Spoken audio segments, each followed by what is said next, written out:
We're here at Provision Coffee to talk about the quality of coffee you're drinking, and joining me now is owner Daniel Suh to tell us more. Welcome, Daniel. Thank you. Thank you for having me.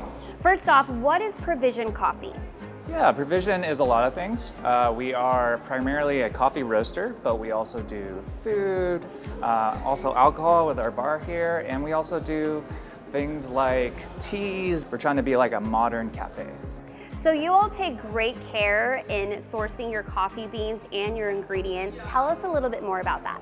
Yeah, we're very quality driven. And so one of those things about being very quality driven is that the ingredients make a big difference. So especially with coffee being so deceptively simple, 99% of it is just water. And so 1%, that 1% ingredient coffee, we want to take really great care there because we think that really translates into the quality.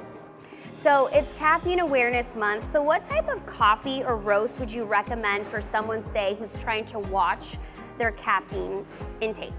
Yeah, a common misnomer with caffeine and coffee is that like a darker roast, it like burns away some of the caffeine.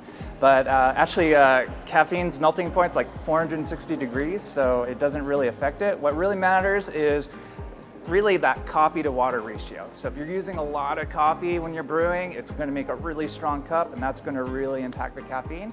And so just to keep that in mind and just to really regulate. You can kind of feel it with your heartbeat, but that's probably the best way I would say to approach caffeine intake.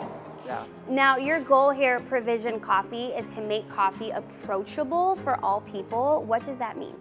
Yeah, there's an unfair stereotype with specialty coffee, like the pretentious barista and whatnot. We want to kind of stray away from that as much as possible. And what approachable means to us is as simple as there are no dumb questions. We want people to learn, feel welcome. That's a big part of how we show hospitality to the space. And so we want to just educate and share our passion for coffee, food, and drinks. Why is it so important, Daniel, to be so transparent about what goes into your coffee?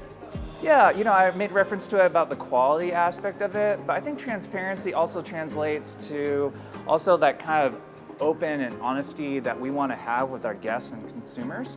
And so I think that people are just getting a lot smarter and they want to be really mindful of what goes into their body. And we want to be able to tell them what exactly is going in there and as far as what care and passion that's going into all those different ingredients. Now, your space is absolutely beautiful, so tell us a little bit more about the thought process behind the eco-friendly design and materials used here in your space. Yeah, we kind of view sustainability as a holistic approach, and that includes with the designing of the space. And so we wanted to make sure we're using ingredients that kind of paid homage to the local environment. One of the unique features here is this entire bar top is made out of mesquite wood, which is a local wood native to the Southwest. So we wanted to pay homage to that, but also using renewable materials in the building that could be durable, reusable, and isn't harmful to the environment. Daniel, how does someone find a good quality cup of coffee in their community? Yeah, I think what is a great start is to see who are your local roasters in the area. Just like any kind of food product, if you have a roaster that's roasting fresh, that's a pretty good sign that you'll have good quality coffee, and that's a great start. But if you're worried at all, we do have a website, we do coffee subscriptions, and we deliver anywhere in the US. Daniel, thank you so much for joining us. This is great information. If you'd like more information about Provision Coffee, just head over to their website.